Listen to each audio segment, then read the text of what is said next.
Hi everyone, welcome back to another video. I'm gonna channel some messages, and everything that I share comes from my own experience. And what I've noticed in life is that the human experience is, it's universal. And there is a high chance that most people can relate to most people. And I think that part of my goal here, it's not even necessarily a goal, but part of what I do is I pull from these threads of subtle emotional and energetic sensing that I experience. Sorry, I have cat hair on my face and my skin is itchy, so I might be a little tweaky right now. I pull from these subtle threads and I put the sensations into language and I observe patterns. I am super sensitive and I have a strong dialogue with my subtle body and my emotions and spirits and energies. And I like to listen and commune with what I sense. And I've been doing this since I was a child. And I think most people know how to do this, but in our westernized, modernized world, a lot of us are trained or intimidated out of a connection with spirit, with these energies. So I am trusting and intending that the messages that I'm delivering and sharing are going to resonate with the people who are ready to hear them, and the people who have been feeling what I'm saying but might have not had, the words or the understanding. So I'm gonna just try to offer some of that to you as best I can. And I'm just kind of going off the cuff here. The first thing that I want to say is that your ancestors want you to talk to them. If you've been feeling disconnected, if you've been feeling lost, if you've been feeling alone or isolated, that is a call from your cellular memory. It's literally the somatic echo of your predecessors is singing in your body and showing you what it looks like to feel or to believe that you're far away from your source, from your roots. And that's what isolation is. That's what isolation is. And when we entertain and live in and are trapped in, that some people are trapped, some people are, I'm thinking specifically about abusive, controlling, institutional, settings where oppression is rampant. When I was in the Havenwood Academy, which is now called, it's like I forget what it's called now, but it's like Hope House or like part of the Hope Group or something. It's like they rebranded it. I was there in 2015 and it was a prison. It is a prison.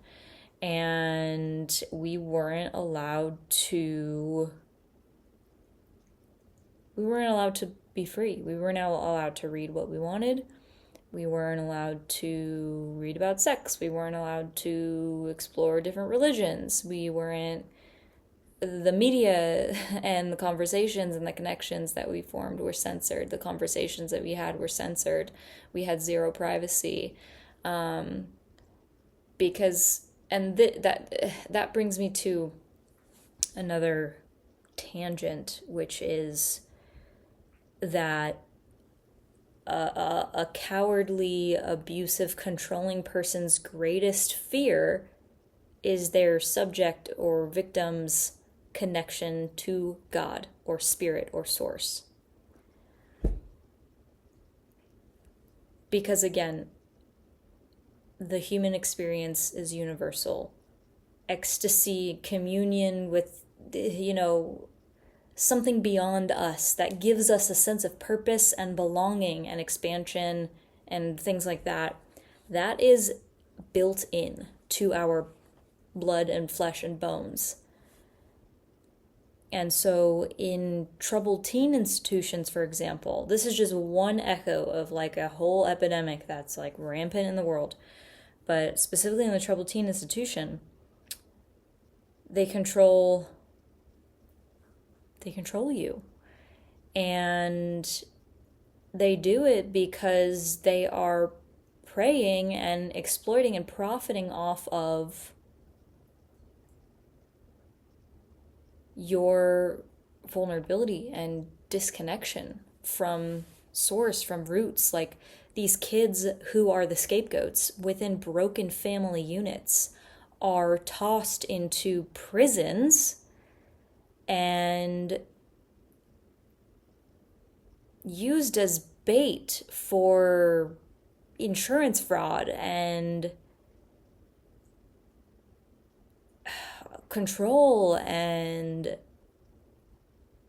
I mean, I'm waxing kind of poetic about it, but that's literally what is happening in those places.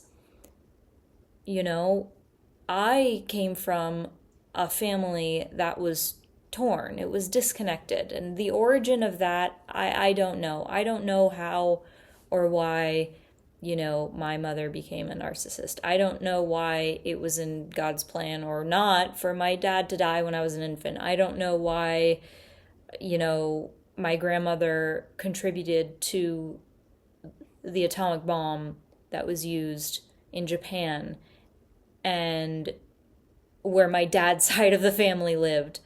I don't know, whatever. I mean, I'm Jewish, I'm Native American, I'm Japanese. All these things are in my blood and ancestry. And so I carry memories of trauma. But sometimes it turned into fragmentation and sometimes it was restored and reintegrated, into a whole.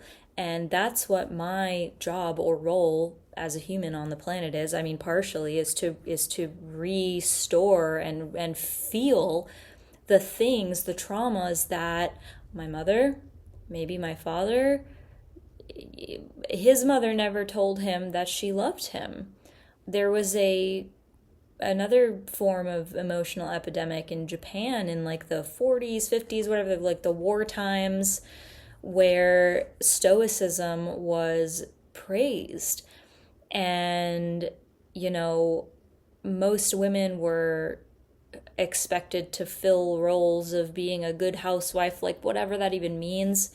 But my grandmother actually left her alcoholic husband, which was unheard of in those times. So that was a success story of reclaiming, her power and sovereignty, agency, standards, and remembering her connection to her divine worth, inherent worth as a human being. You don't deserve to be abused by a drunkard, and that is just a fact. That's just a natural law. We don't deserve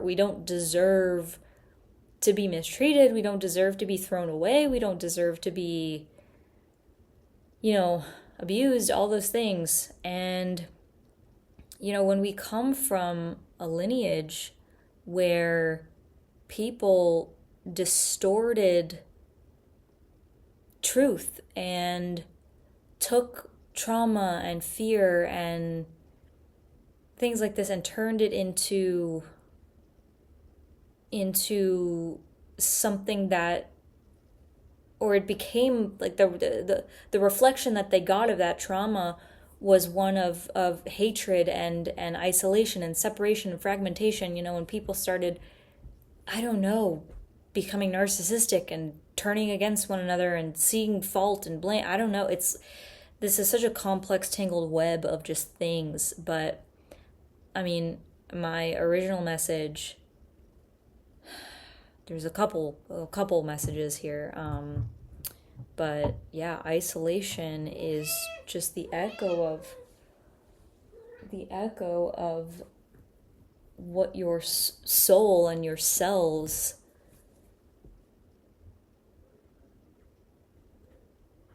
like. How do I put this into words? Hold on a second. Okay, so basically, in my understanding, in my experience, I feel like I could define isolation as a cellular memory or echo of the fact that your body, yourself, soul, spirit, mind, heart is forgetting something, and that something that seems missing is the thing that needs to be connected to in order to not feel isolated and to not feel crazy or compartmentalized or wrong or whatever it is. If you feel uneasy, if you feel anxious, it could be a sign that there's something that your human memory is forgetting or is not having access to. And I don't mean your memory is wrong or at fault or something. I mean, the rituals that you came from, that your ancestors performed, where are they? We live in an era of spiritual diaspora. And a lot of us have forgotten what it means to feel connected to something beyond our identity, beyond ourself, beyond our ego. And that creates depression, which is a natural response to disconnection. I have a feeling that, if this is your message, obviously you're going to be picking up what I'm putting down. So I'm just going to get into some cards, and I use these as cue cards, kind of confirmation, little hints, little winks, little bits of guidance. So let's see what wants to speak through. We have the King of Swords. I mean, this is about integrity and clarity. So perhaps for some of you to restore a sense of connection or whatever the answer. Look at the light just got warm. Is it going to change? Yeah, it's going to change. It's getting cooler and now it's, warm. I feel like that's kind of synonymous with the message here as well. And how I'm reading this is King of Swords. When you tell the truth and you dig inside your experience and you name it with the flaming sword of discernment, when you splice through reality and illusions with the flaming sword of discernment, and you lean back in the integrity of your spine, in your spiritual spine, it can bring relief, it can bring catharsis, and it can bring warmth, revitalization to your spirit.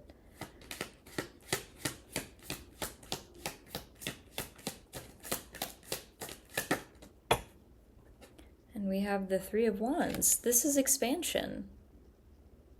This is grounded expansion. This is hiking to the top of a hill and seeing the big perspective of everything. I feel like it could relate to recollection and memory. And the card itself says Lord of Established Strength, which reminds me of, the spine. And we have the Six of Wands again. I mean, victory, empowerment. This card emanates a full embodied sense of self. Confidence.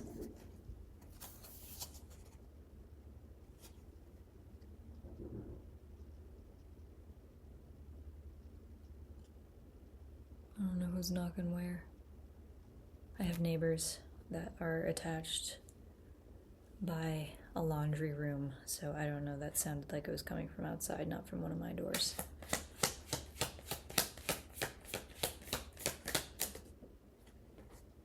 We have the Hierophant as well. So there is something here about wisdom and tradition, and, we stand on the shoulders of giants.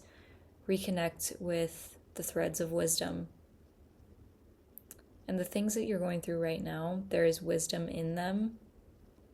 And instead of reacting to them with fear or aversion, try to take a pause. If there are some things happening in your life right now that are maybe making you a little bit uneasy, or energies or currents or patterns or emotions, what I want to invite you to do is to just pause and ask. You can ask God, you can ask your ancestors, you can ask your soul, your spirit guides, or whatever connection that you have. You can ask them, what is this trying to show me?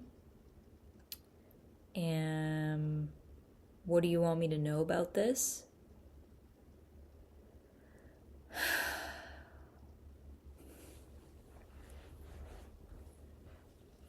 I just got a lot of energy and chills.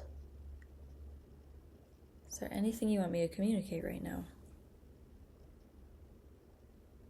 I'm hearing the word pine, and it could be pineal gland. I think the pineal gland is the one that is also known as the third eye.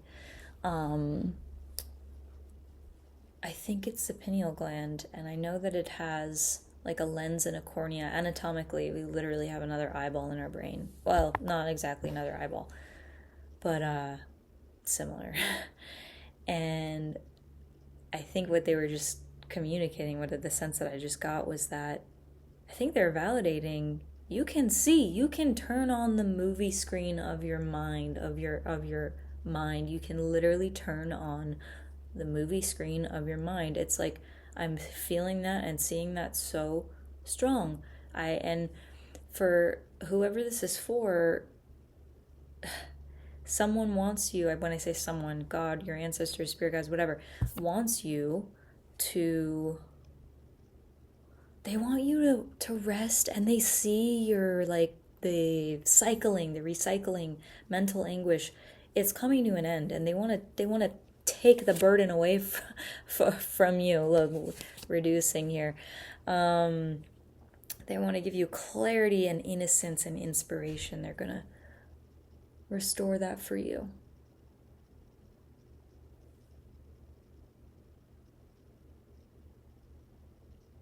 I don't know if that was my neighbors or someone else.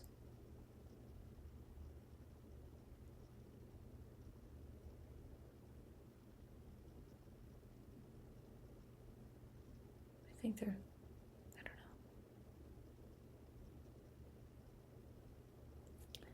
know. Anyway, they were showing me an image of you going to a control room of a theater and switching on the lights and turning on the reels or whatever to start the movie.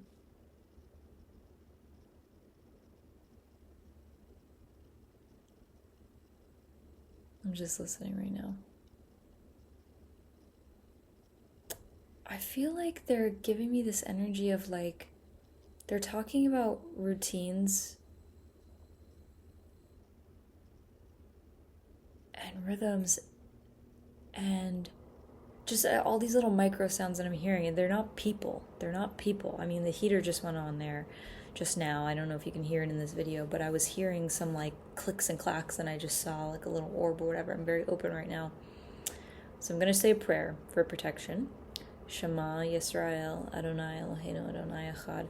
That prayer is a Jewish prayer that I learned, is the first prayer that I learned, and my mom, one of the good things that came from that is my mom was learning the Shema, and she would sing it to me at night, and say it in the morning, and it's just a ritual that we do. And the meaning of the Shema is my understanding of the prayer is kind of it casts protection over everything because it brings God and the light of God into everything. So if something is, and that's full circle coming back to the whole, message and theme of my reading here. Sorry, I'm like in a different space. Shema, bring me back to the Shema.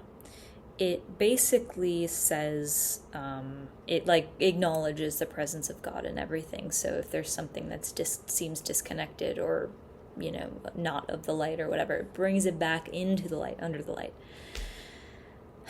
But just a minute ago, I was hearing and feeling a lot of energies of kind of like toiling, and it reminded me of like the commotion of having roommates or having multiple people in one room at a gathering or something, and someone's washing a dish and someone's shuffling a game of cards, and someone is finding what to watch on the TV, and someone is ordering a pizza, and someone is petting a cat, and someone is using the bathroom, and someone is taking photos, and yada yada. Like, everyone is in their own flow and doing their own thing.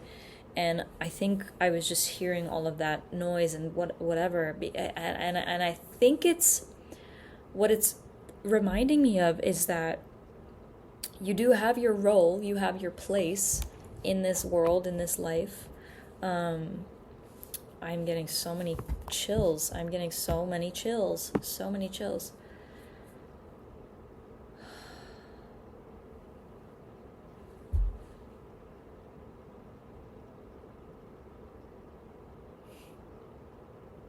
Somebody, I don't know if it's your grandparents or cousins, or it feels like family. It might not be living family, but it could be someone close to you. This is just a message maybe for someone, or just for me, but I'm going to say it out loud. But I feel like somebody is waiting for you to say yes. So that they can embrace you. They're waiting for your consent. They're waiting for your consent.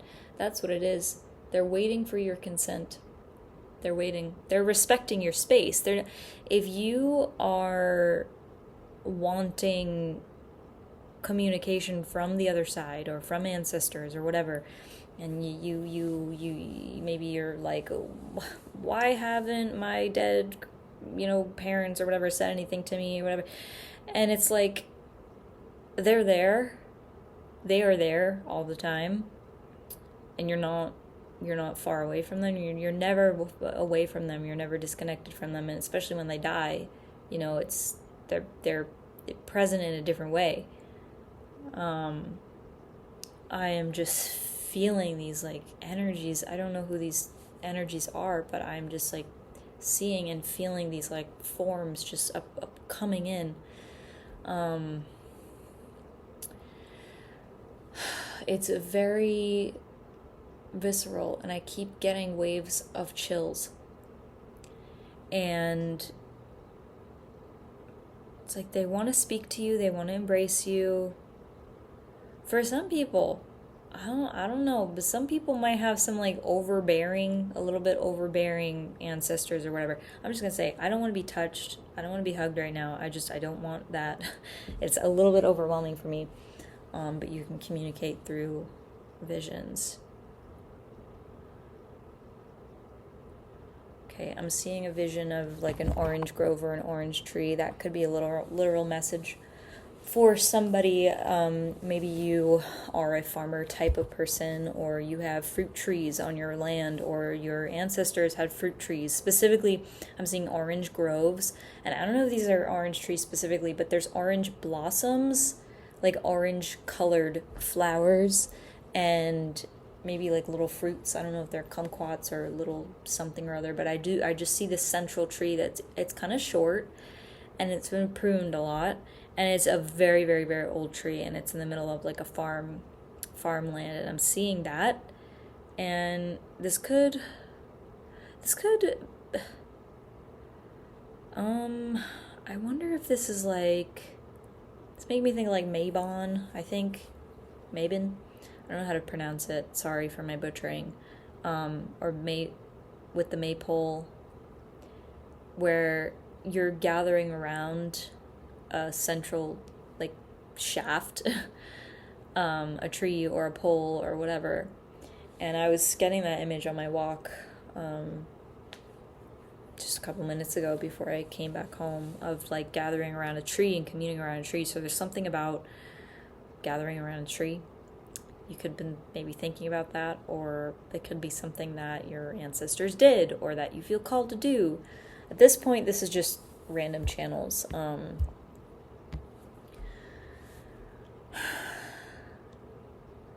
seeing the number 7 too. Could have to do with cycles and days of the week. And routine, once every 7 days. Okay. What other messages here? I'm seeing now cherries and apples and everything. We have the 10 of Cups and the High Priestess. This makes me think in this context that your ancestors are genuinely, genuinely happy that you are connecting with them. And it's a reminder that joy for you and emotional fulfillment for you will come from listening. There's a next step that you have to take in your life. I don't know what it is, but there is, happiness and this fulfillment and these blessings that are yours. They already belong to you. What the fuck? What the actual F? I don't know who's making these random sounds. And it's not people, because I would hear more than just a random crash. I don't know what that is, but I've heard that multiple times. Could just be people, but like I would hear footsteps too. Because I typically do, but I don't know, it's just weird.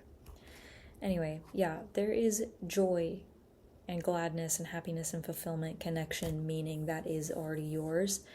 And it could come through listening. So there could be something that you need to wait for instructions on, or ask for instructions on, and exercise your intuition to fulfill. This could also be literally saying how you're actually meant to follow a prophecy that you've had. You're meant to follow a dream that you've had. You're meant to... Your happiness is going to come when you follow your intuition, when you listen. Literally. And also, again, your ancestors are very, very, very happy. They're fulfilled through listening, through intuition. Okay, so that's what I have. I'm just gonna leave this here because I could go on forever. I really don't know who this was for. This was kind of random and all over the place. But there it goes again. Okay, yeah, I can hear people talking. I think there's people hanging out outside. I'm gonna go check that out after because it just doesn't sound right. Anyway. Yeah, I have just learned at this point to share what comes through, and that's exactly what I've done. So thank you for watching. Stay tuned for more. I do videos like this, and I'm scheduling them to come like once a week for now, just so that my channel can kind of have a steady drip for you. Trying on a new creative rhythm with this. So, yeah. And if you would like a personal reading, I do intuitive readings. It could be a great way to get unbiased feedback or read or just feel seen. I'm a seer, and I can look into your energy with my different modalities and show you what I see and reflect that. Mapping these patterns, picking up on these things and stuff like that. So,